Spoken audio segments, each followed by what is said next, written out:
Euro શાળાના વિદ્યાર્થીઓ દ્વારા અનોખું અભિયાન. યુરો શાળાના વિદ્યાર્થીઓ દ્વારા ઇકો ફ્રેન્ડલી શ્રી ગણેશ પ્રતિમા વિતરણ. પોલીસ કોમ્યુનિટી હોલ ખાતે યોજાયો ઇકો ફ્રેન્ડલી શ્રી ગણેશજીની પ્રતિમા વિતરણનો કાર્યક્રમ.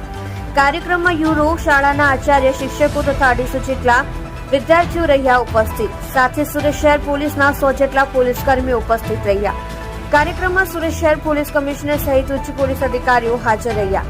પર્યાવરણને બચાવવાના સંદેશો સાથે વિદ્યાર્થીઓને ઇકો ફ્રેન્ડલી શ્રીજીની પ્રતિમાઓનું વિતરણ કર્યું. વિદ્યાર્થીઓએ 100 જેટલી પ્રતિમાનું વિતરણ કર્યું. તમે જોઈ રહ્યા છો સત્યને સાથ આપનાર સત્ય સમ્રાટ ન્યૂઝ ચેનલ, તંત્રી શ્રી નિલેશભાઈ પાટીલની સાથે.